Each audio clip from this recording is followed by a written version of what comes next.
Si ces chantiers, les personnes peuvent surmonter les pratiques habituelles et la puissance du péché. Tu as cette puissance-là de surmonter la puissance du péché. Ces problèmes avec les péchés sont appelés les œuvres de la chair. Il y a des chrétiens qui disent, oh, la chair, non. Tu as l'Esprit de Dieu, tu dois dominer la puissance, les œuvres de la chair. Alléluia. Amen. Alléluia. Amen. Il y a une manière de traiter avec notre nature charnelle, avec notre orgueil de la chair. L'orgueil de la chair peut venir, mais Saint-Esprit en toi, tu vas le dominer. Il nous a donné cette autorité de dominer la puissance de la chair. Alléluia. Nous avons cette force-là. Premier point. Point 1, s'il vous plaît.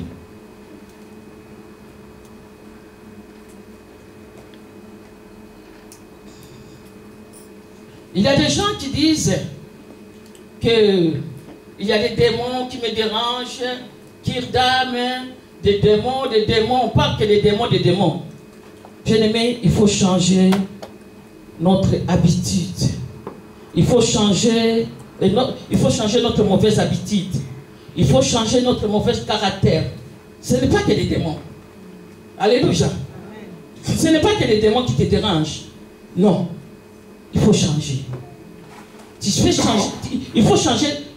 Notre habitude, tu peux le changer. Vrai ou faux? Notre caractère aussi, tu peux le changer. Parce que l'Esprit de Dieu habite en toi. Dieu l'a envoyé, Jésus-Christ. Il est mort à la croix de Calvaire. La croix de Calvaire exposa les châtiments de Dieu pour les péchés. Jésus-Christ, s'il est venu sur la terre, c'était pour vaincre, pour nous délivrer de la puissance du péché. Avant même que Jésus-Christ vienne sur la terre, Ésaïe avait prophétisé. Ésaïe a parlé de Jésus. Dans Ésaïe 52, verset 14, Ésaïe a prophétisé. Ésaïe décrit la mort de Jésus comme suite. Ésaïe 52, verset 14, je lis. De même qu'il a été pour plusieurs un sujet d'offrande, tant son visage était défiguré, tant son aspect diffère de celui d'un fils de l'homme. C'est Ésaïe qui a parlé. Jésus-Christ n'était pas encore venu sur la terre, il n'était pas encore né, mais Ésaïe a prophétisé. C'est pour cela, bien aimé, la puissance de la langue hébraïque suggère qu'il fallait qu'il fût bâti au point où on ne pouvait pas les reconnaître.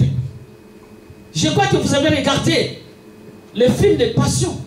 Je ne sais pas si vous avez regardé ça 2 fois. Moi, je n'ai pas pu regarder ce film 2 fois. Surtout que comment on l'a tabassé, c'était un film. Mais j'avais mal. Alléluia. C'est ça, bien aimé. Si quelqu'un peut nous le psaume 22, verset 15, tu vas comprendre dans le livre de David comment il a décrit la souffrance de Jésus à la croix de Golgotha. Il a décrit. Ésaïe a décrit, il était déformé, défiguré. Si quelqu'un a trouvé, peut nous dire parce qu'on va avancer. Oui. Pour la gloire de Dieu. Amen. Je suis comme de l'eau qui s'écoule et tous mes os se séparent. Mon corps est comme de la cire, il se fond dans mes entrailles. Alléluia. Là, on parle de Jésus-Christ. Ces versets décrit ce qui s'est passé quand Jésus est devenu péché pour nous. Non seulement comme un substitut qui s'identifie avec les pécheurs, mais comme une offrande expiatrice qui devait supporter toute la colère de Dieu contre le péché. Il a supporté. Il a supporté, bien-aimé. C'était une offrande expiatrice qui devait supporter toute la colère de Dieu contre le péché. Dieu aime les pécheurs, mais Dieu n'aime pas le péché. Alléluia. Dieu aime les pécheurs, mais Dieu n'aime pas le péché. Vous allez comprendre, l'apôtre Paul nous parle dans 2 Corinthiens 5, verset 21, qui déclare, celui qui n'a point connu les péchés, il a fait devenir pécheur pour nous, afin que nous devenions en lui justice de Dieu. Voici la raison pourquoi ceci est arrivé. Jésus-Christ est mort à la croix pour nous sauver. Jésus-Christ est mort à la croix pour vaincre les péchés. Si on est là, bien-aimé, on est présent. Quand nous péchons, nous remettons Jésus à la croix. Alléluia. Quand nous péchons, nous remettons Jésus à la croix. C'est pour cela, bien-aimé, la Bible nous dit, le commencement de la crainte de l'Éternel, c'est le commencement de la sagesse. Alléluia. Il est mort. Il a souffert. Il a vécu. Il a crié même. À Gethsémani. Il a vu ses coupes. Il a dit, Seigneur, Père, éloigne-moi ces coupes. Mais que ta volonté soit faite. Amen. À Gethsémani, bien-aimé, c'est là qu'il a arraché l'épée flamboyante qui était devant le jardin d'Éden. Il a arraché. C'était un combat spirituel avec le diable. Le diable a montré à Jésus comment on va le tabasser. Comment ça va se passer. Il a vu. Heureusement, les anges sont descendus pour le soutenir. La Bible nous dit que les sueurs ont changé en sang.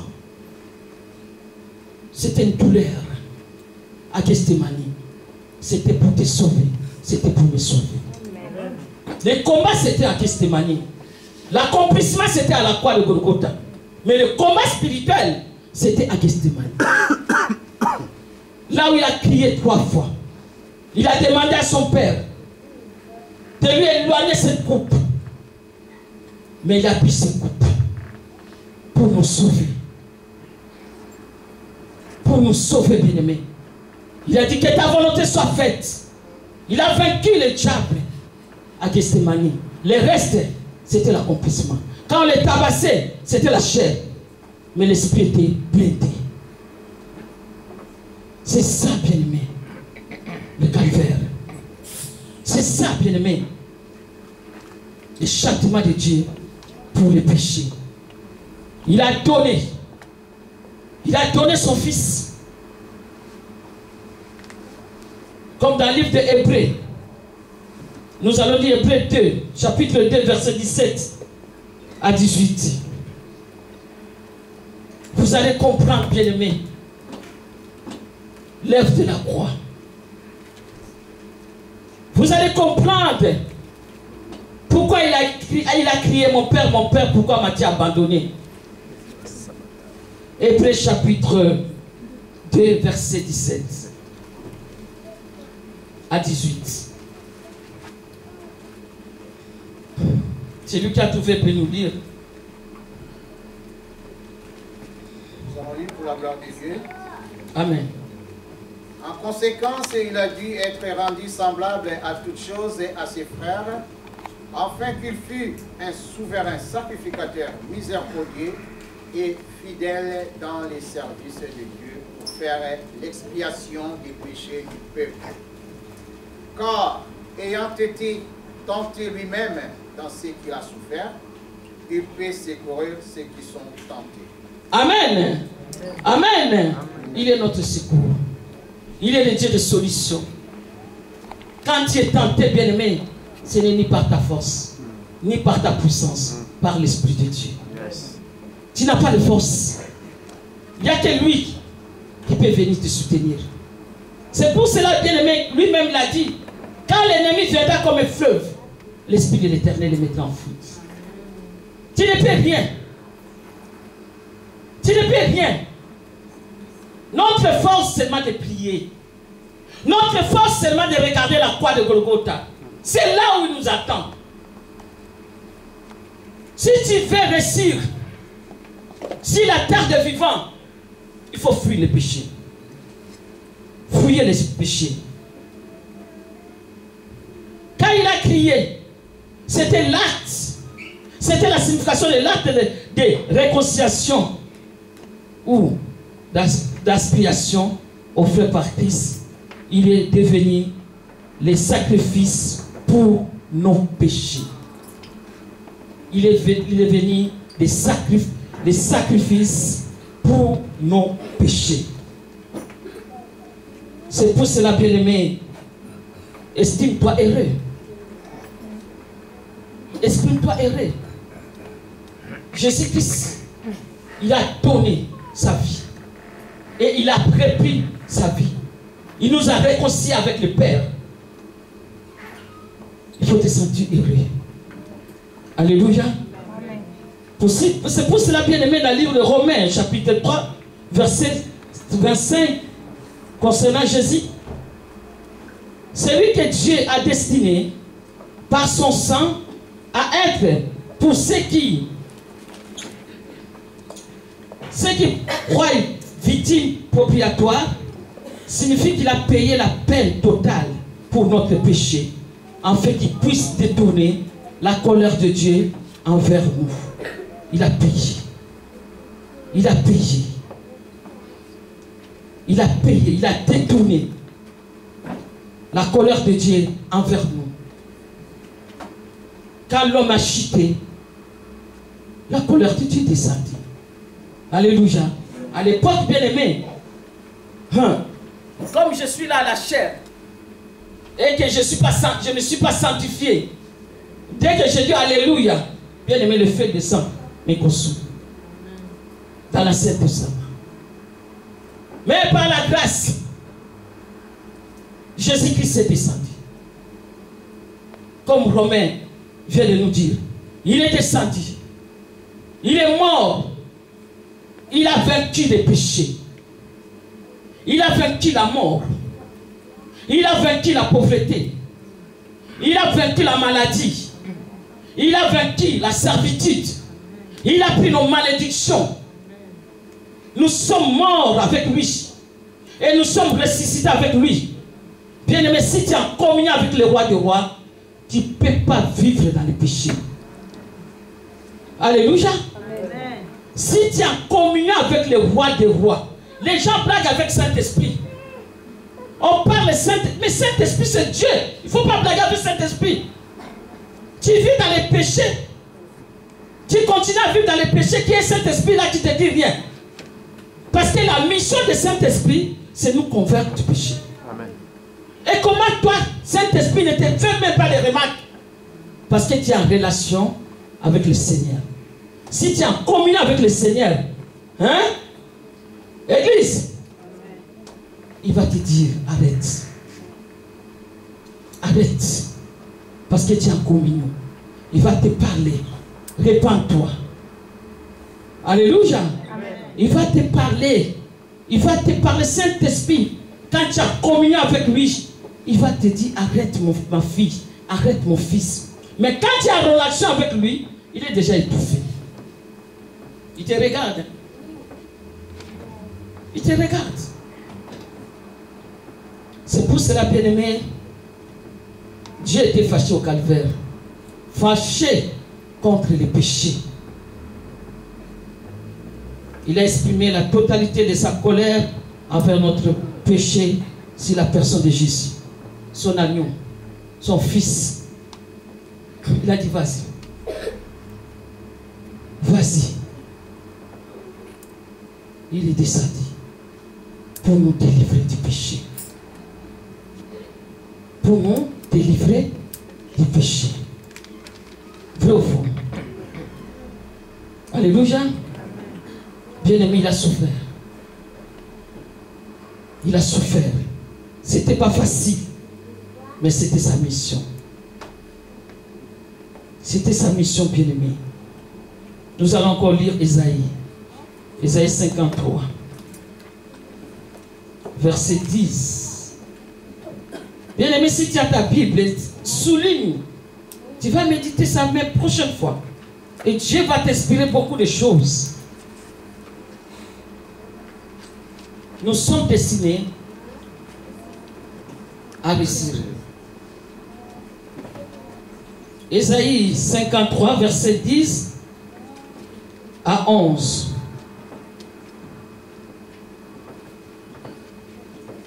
Vous êtes? On lit pour la gloire du Seigneur. Il a plu à l'Éternel, il est brisé par la souffrance.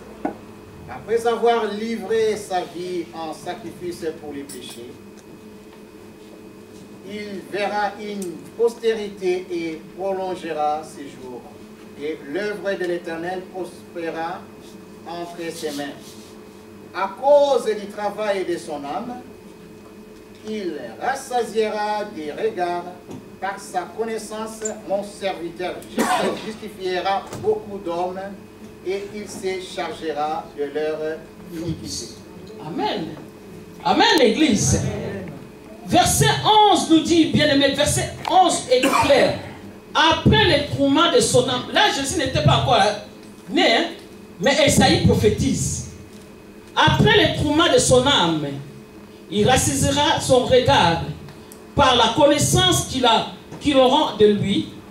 Mon serviteur juste justifiera beaucoup d'hommes et se chargera de leurs fautes.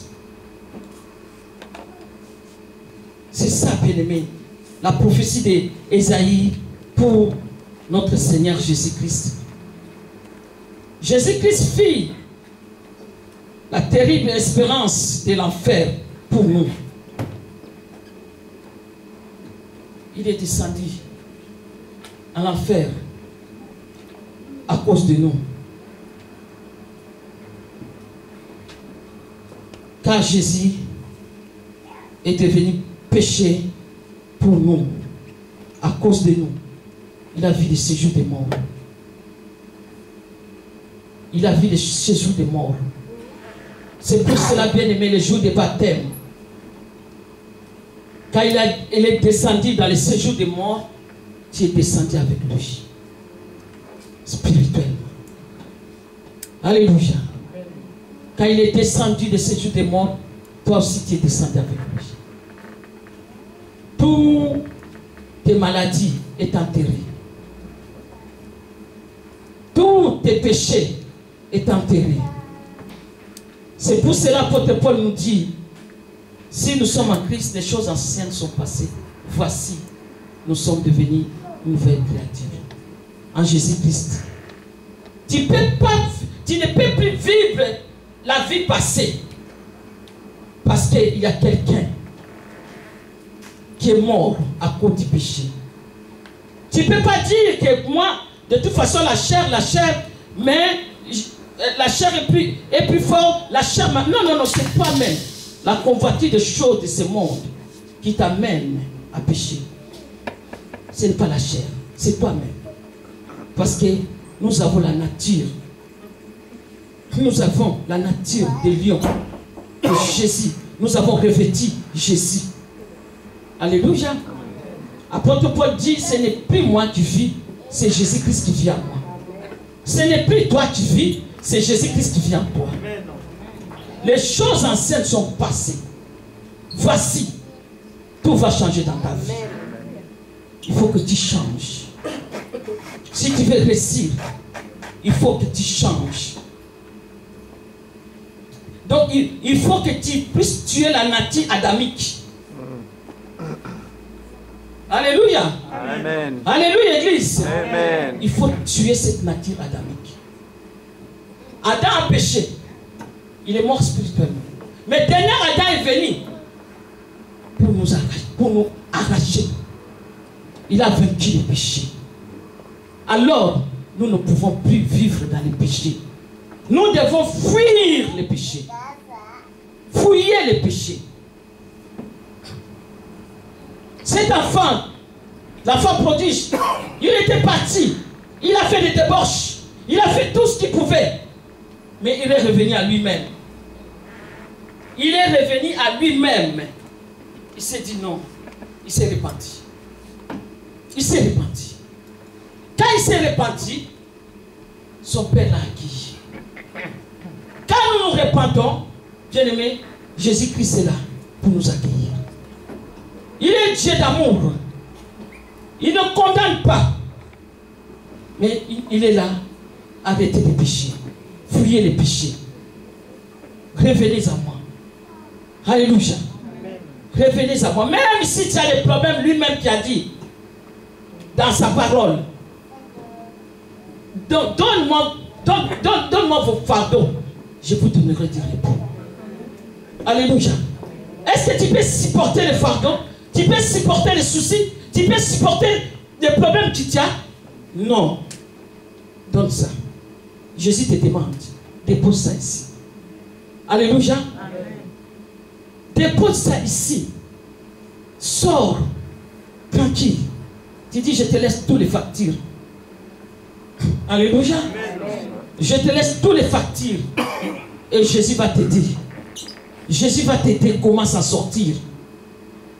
Mais si tu as des soucis, bien-aimé, tu ne vas pas t'en sortir. Mais si tu as des problèmes, tu regardes la croix, tu as la victoire. Amen. Tu as la victoire. Tu as la victoire. Amen. La croix, il a vaincu la pauvreté. Si quelqu'un me dit que je suis pauvre, hein, toi-même tu es pauvre, nous ne sommes pas les pauvres. Amen. Alléluia. C'est les pensées que Dieu ne supporte pas. Amen. Pensées négatives. Dieu ne supporte pas. Ça sent mauvais devant notre Dieu. Alors il faut changer la façon de penser. Nous sommes destinés à réussir. Mais Dieu te dit, au calvaire, il a vaincu les péchés. Amen. Amen. Amen. Acclamez la parole de Dieu.